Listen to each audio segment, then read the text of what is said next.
Morning, everybody. Whoever is going to join me, I'm sorry, I'm a bit earlier because I've got other things going on. So I'm going to talk about our economy. Morning, comrade. I welcome everybody, and everybody should share, should comment, should tell us what you think about our financial crisis in Uganda. Uganda is in a persistent debt. What we are paying is not enough. But we had Idi Amin Dada, P3 graduate, but he had a small cabinet and he left us with a minimal debt. Let us listen to him. Rich leaders who've gone into exile? No, I am not rich. I am one of the poor leader in the world, and my intention is to work for my people, but not for me. That is the reason why you know that if you check all banks all over the world, in Europe, in Asia, in Africa, in the United States of America, you will never find account belong to me because I work for the people of Uganda. I am a founder of the economic independence of Uganda. Do you wake up sometimes and feel, you know what, this is too much for me. This is too much. You don't feel appreciated enough. It doesn't matter because I'm not working for. I'm working for myself. I'm not working for other people. I'm working for my grandchildren, for my children. Morning, everybody. That's the picture we are facing. That's the person that has been in power for 36 years in Uganda. Morning, Norris Esther. So that is the person that we have as the president of Uganda. But in reality, economy, the finances in Uganda is in a big crisis. I could tell you that when you have got financial crisis, there is two people to be accountable. Should be the leader of the country and the finance minister. Museveni is responsible for all the crisis that is happening in Uganda, and Mattia is also accountable for that. The whole picture in Uganda, we are in persistent debt. What do I mean? We are making a repayment, but those repayments are not good enough. They cannot make any difference. We continue to borrow money. Our debt this year has gone up from 18 billion US dollars to 20 US billion dollars. What is your repercussion, the implication on a common person like me? I have to pay 1.5 million shillings towards that debt. And you can see the prices of essential commodities has gone up, and the Minister of Finance comes and tells you he doesn't know. The Rubawa Hospital, the money which has gone into Rubawa Hospital, they have come out and said to us that because it was raining, Europe, Asia, America, they have got winter. It is always raining. Britain is always raining, but construction has never stopped. So that is a very silly excuse. Whoever said it should resign. So fellow Ugandans, that is the sting in the tail, that the finance, there is a crisis in Uganda. But you know what? NUP has got something that we can back on, that if we come into government, we have got a legislative agenda. If implemented well, that is where Uganda should go to come out of this deep crisis. NUP aims to come into power and transform Uganda. And when you look at this crisis in the Ministry of Finance, is big, is very big, but they are not doing anything. Should we borrow? We are bad borrowers. It's not bad to borrow, but we have proven we are bad borrowers. We borrow too much beyond our income. In 2007, our debt was written off, thanks, Pam. But We have gone back to borrow. We have borrowed trillions and trillions over COVID. And in May 2020, Museveni requested all the rich countries to write off the debt for Uganda. But should we be like that? Why are we lacking the policies? By now, we should have the policies. The policies, simple policy in Ministry of Finance. How is the money allocated? What is our priority? Our priority for NUP, they don't change. They are the social services. You heard how they introduced Bobby Wine in Geneva. With our social policies is our priority to spend the money. It's going to be education, it's going to be a health, housing, job creation, and the transportation. And once we address that, the common man has got something in their pocket. So we are going to eradicate so many problems. But the crisis is getting deeper and deeper. But the common policy, you don't need to be educated. Let us see how is our money allocated. UPDF gets 30%. Should we spend our 30% on security when the country they say is stable? The answer is no. We should return our money. So how is our money allocated? When we borrowed money from IMF, now 60 trillion, how was that money allocated? We borrowed that money to escalate the services in Ministry of Health, but we only gave Ministry of Health peanut. So there should be priorities, simple policy. How is our money allocated? Are you going to give security, who tear gas people, who injure people, stop them from working, who stop Bobby Wine having a concert when he's creating jobs? So how is your money allocated? And all that responsibility goes back to Mattia Kasaja. And then second, it should be, how is the money transacted? We have seen Ham Chigun when he brought $500 million to the office of Nabanj. How is the money transacted? We have structures in place. By the way, another fact in Uganda, the Bank of Uganda is dead. The position is still vacant, and we are not in a hurry. What does that tell you? It tells you Uganda is under dictatorial because Museveni runs and orders everything to be done. So what does that tell you? The second policy should be, how is the money transacted? We have the banks, we have the mobile money. And the third policy should be evidence of withdraw that money, evidence of expenditure, evidence of receipt. What we don't have for Lubowa Hospital, we don't know how they spent that 1.7 trillion, who got that money out of the bank, how the money was transacted. And if we don't have those answers, my brain goes back to Mattia Kasaja. Mattia Kasaja should resign. Mattia Kasaja should go into prison now. Mattia Kasaja should be banged up by now if he cannot explain.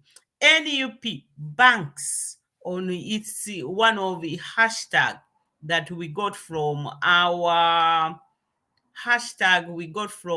leader of opposition, which says accountability and services.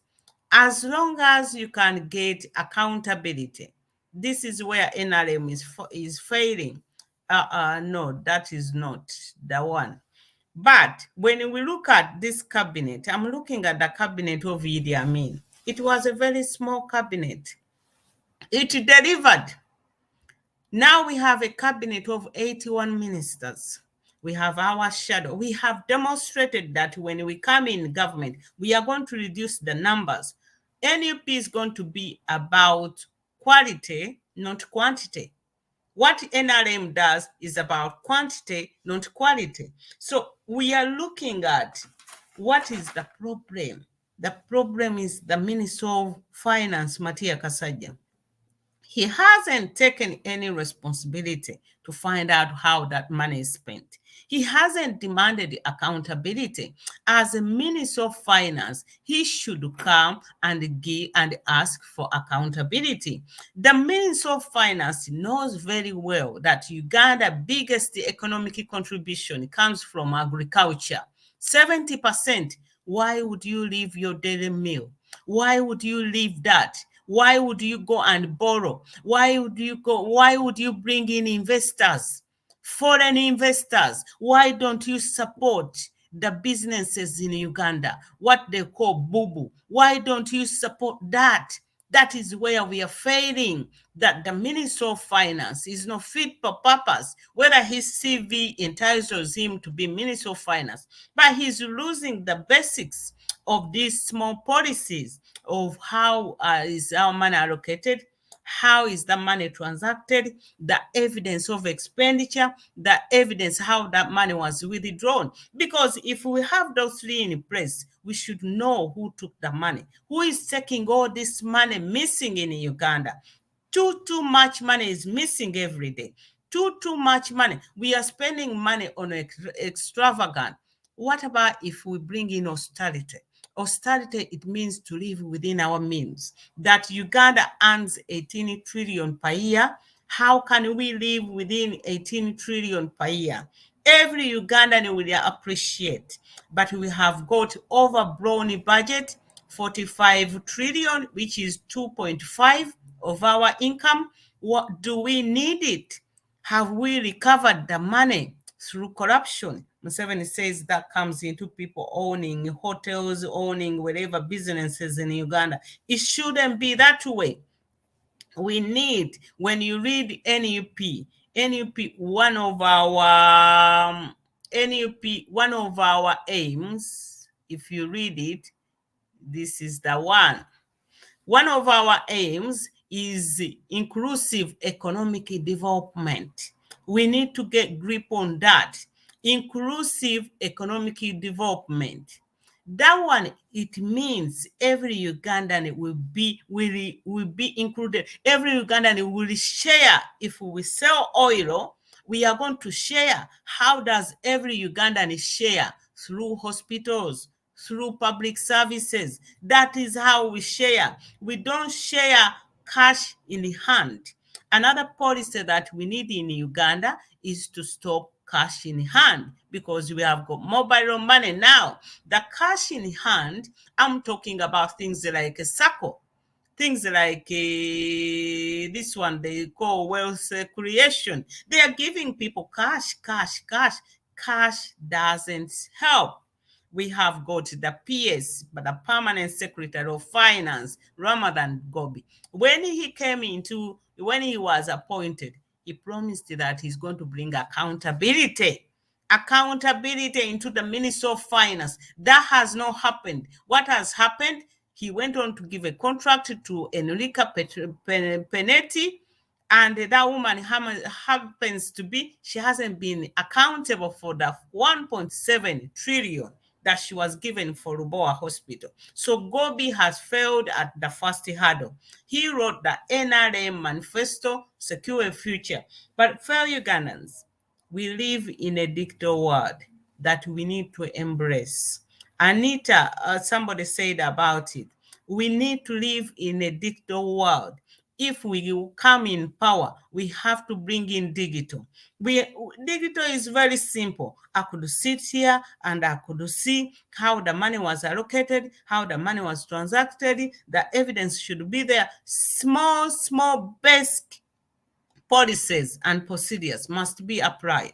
When I get to work, I have to sign in. When I sign in, I have to check the money. Where is the money? I have to look on the tags. I have to count the money. I have to sign that the money is correct. But in Uganda, who signs? In Uganda, who checks? We have Mundabanja was given 100,000 shillings to give to people during his COVID. She never gave it to that. We hear that over 8 billion went missing. How did that money went missing? Where are the question marks? Who is asking the questions? Should be the Minister of Finance. For me, I say after Museveni should be Mattia, because you can see now everything is it is revolving around money, because he's the one who endorses the income, he's the one who receives the money, he's the one who gave fake business people to IMF that they got over 500 million Uganda shillings to come and supply PPE. And yesterday, there was news that now the business in Uganda, they are gone bust, those who were selling PPE. But what about those who were contracted? That Minister of Health gave to IMF that they paid them over 500 million shillings to deliver, to give Ugandans PPE. But we have ended, no PPE was delivered. We have ended medical staff, they have died because of lack of PPE, and they contracted coronavirus. It shouldn't be that way. You can see everything is going back to Mattia Kasaje. People, they are taking money at their will. People, there is some, they jump a queue. We have got people, pensioners, NSSF, there is money, but those savers, they haven't had access to their money. Who is responsible? Who is responsible is Mattia Kasaja. I find it's rather a bogus excuse that he doesn't know why the essential commodities, they've gone up, the prices. He doesn't know why money has not reached where it is meant to be going. It is very simple. Essential commodities, they have gone up. Have you reduced the taxes? Have you looked at your taxes? Have you looked to stop importation than surviving on what we want? Have you looked at having transportation?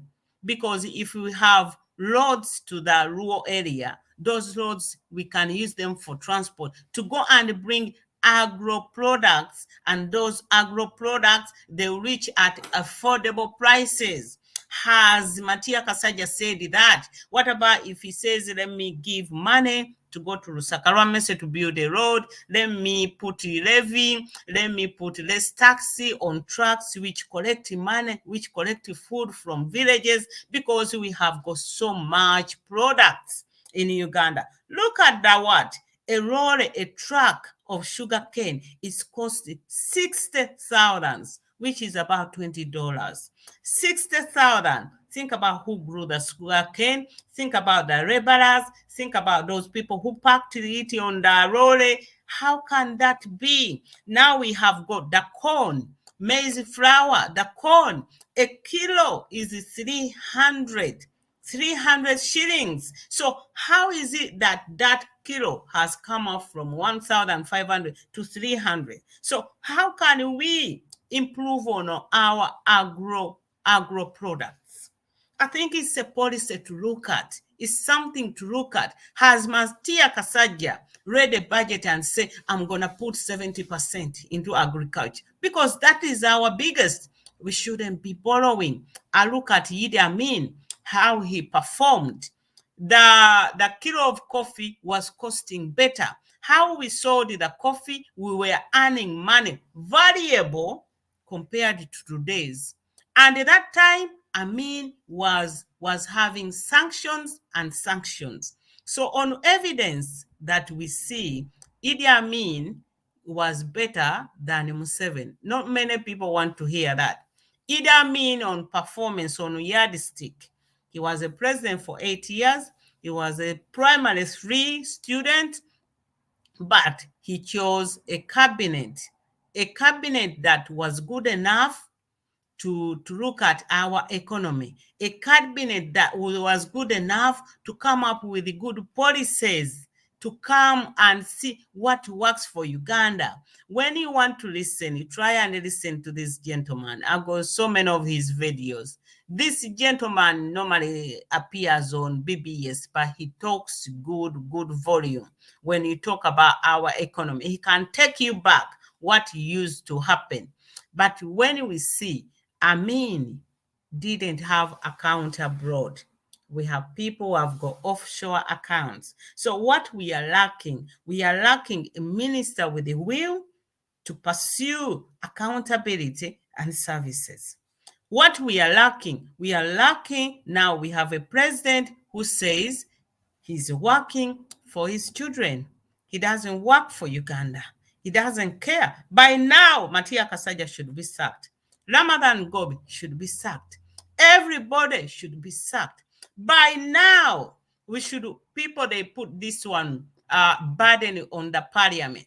Burden on the parliament is not going to have an impact if Mattia Kasaja doesn't look at the revenue, the taxes, doesn't have subsidiary, doesn't look at our agro products. How are they coming from the village? How are they going to reach? Because if matoke, bunch of matoke is costing maybe 2,000, that could make people that they have money. But how much can we continue to borrow? David Bahati built a house. It's like heaven. Somebody journalist who produced these photos, I think he was sanctioned. So we have got these people. The corruption is rampant. So the crisis is big. When the crisis is big, it means the country is going to go down. We like it or not. Uganda is into total collapse. Uganda is into total collapse. How do we go back? How are we going to get the prices back again? But then the responsibility comes to fellow Ugandans. You are the consumer. You are the stakeholder. All these things, they're happening under your watch. The maize price went down, the corns, the kilos. Sugar cane, 60 per roller. Now you can see the bag of cement is costing more. So how are you going to afford this? How can you accept this, fellow Ugandans? It's not something that you should accept. Once we elect people into position of responsibility, they should be accountable. Right now, Mattia Kasaja should be accountable. He has been a minister of finance for a long time. For him to know how to control our excessive expenditure. Let us stop these overseas trips. For a start, let us reduce the size of the parliament. Mattia Kasaja should be the one to recommend to the government that no, we don't want more constituents. Mattia Kasaja would say, I don't have money, but then he says, you NRM, you put me on the piste, I have to give you money. If we have a minister who doesn't stand up for the pressure, Uganda is going to go down and down. As we speak for now, Uganda is on to total collapse. NUP didn't get it wrong on our legislative agenda. We said that is accountability and services. That is what we need to know. And then we need to know the policies. How is money? There is a lack of policies. You cannot give Panetta an investor too much money. They steal today, they don't pay, they steal. How are we going to develop if Ugandans, we cannot employ ourselves, if we cannot help ourselves? NUP promises to give local businesses incentives and fundings. So what does the word BUBU stand for? So there has been a lack of policies to support local businesses. What do, we go with the investors. But come on, investor comes without money, without capital, cannot pay minimum wage, cannot pay taxes. Who is that? That is not an investor. An investor should come with their money, with the willing to pay taxes, willing to pay minimum wage. If they cannot, and having a healthy competition, not destroy these businesses which are already exist. So that is not investor. So there must be a policy that it is Uganda first. Uganda first. Donald Trump came in power and said, US is for US.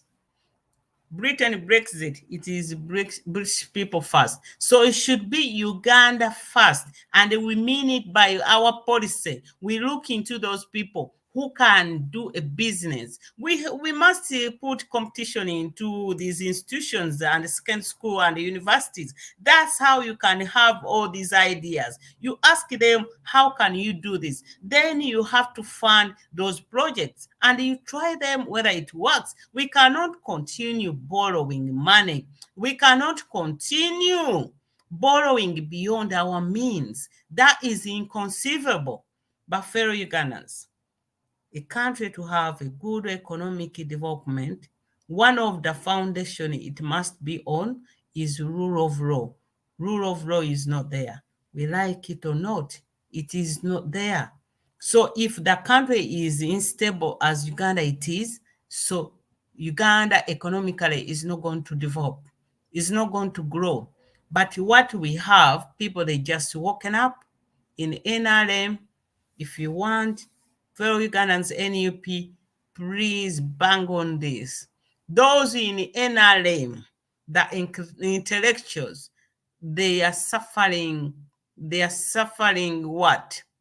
The defeat. They are suffering a lot. How Bobby Wine gave the whole world about his true experience. So Geneva watched, Geneva had it. They had it from the man. There is no more lie. This is people in NRM, they are worried the implication of this speech. But you know what? They have to be worried.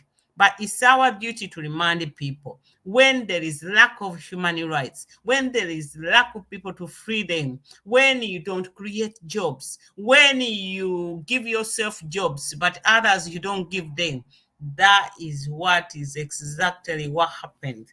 It's going to be a poor economic growth. But when you see Bobby Wine, he was in Geneva. Some people, they want to water that down. NRM doesn't want you to talk about it. I'm telling you, they don't want to talk about that. So lack of rule of law is affecting our economic growth. Mattia Kasaija should stop funding the UPDF, should advise the government to put more money in public services. And we have these people who have taken on themselves that they have brought instability in Uganda, because they have denied the people chance to see peaceful transfer of power. They have denied, they have abrogated, they have torn apart our constitution and then removed that age limit from our constitution, 102B. So these are the people that they have also contributed to the loss, to economic loss. They have contributed to instability, to stability in Uganda, because they are living, they are siding with the dictator to stay in power, they are siding with Museveni to stay in power, and he has failed. On yardstick, he has failed miserably. If they like it or not, Museveni has failed. Yardstick, 36 years. We are still the third poorest country. We are going down. We people, they don't have clean water and sanitation.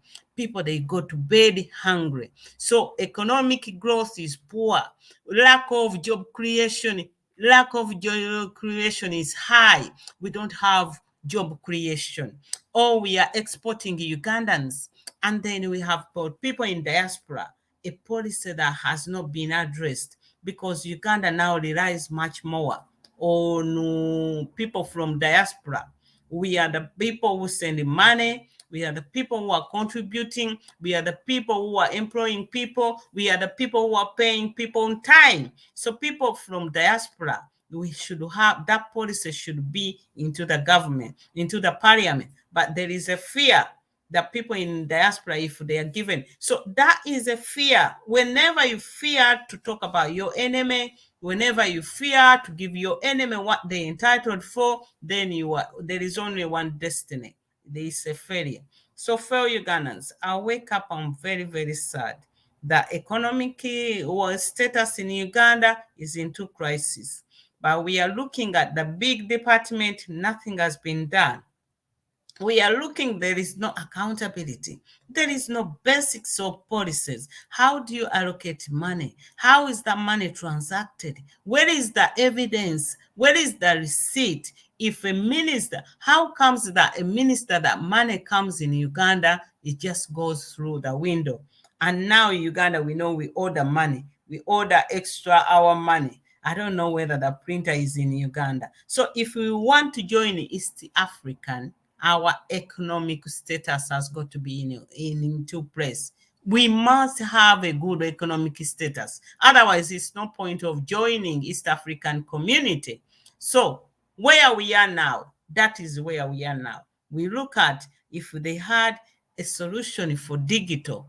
NUP is going to embrace digital. But NRM is stuck into analog because that is the way it fits them. That is the way they exploit. That is the way how corruption happens. And foreigners, they have learned to exploit the gaps in Uganda. But in actual sense, it looks as if it's not the foreigners benefiting from this weak bad system. It looks like it's the people in Uganda who benefit. They invite those so-called investors, then contracts will be given to them, and then that money will go back to them. So when we come in government, we are going to create jobs. We are going to be on people's case. We are going to look at how are we going to recover money. How are we going to trace our money? We need people to sit down and say, how did this money got lost? How did this money got lost? How do we get this money back? If Anita Monji is better, is in position to pay school fees for Oranya's daughter, we have to see how much does she earn? How much does the University of Canada wants? That one is in the open. They cannot hide. There must be a policy how you are going to recover money. It is very simple. If we start today, Uganda can be out of debt. But Uganda is into persistent debt that what we are paying is not enough. And how extravagant we are is going to get worse and worse. The solution, let's have austerity, living within our means. It's no problem to make a budget that we are going to live within our means. We have got like 17 trillion shillings. Let us budget around that. That is very simple. But why do we have 45? The 45 trillion is not there. They allocate it, but in actual sense, it's not working. So next time I come, I'm going to talk about that emyoja tujivuddeko, then parish model. I'm going to talk about that. You can see, I want to show you why NRM has got a parish model. Why is it not benefiting for you? So I'm gonna have to sign out today, and I'm going to leave you this video. And while I'm reading these comments, I'm gonna read this video. I don't know if it's allowed, but it doesn't have anything that can stop us. Fellow Ugandans, I thank you so much for watching. Corruption.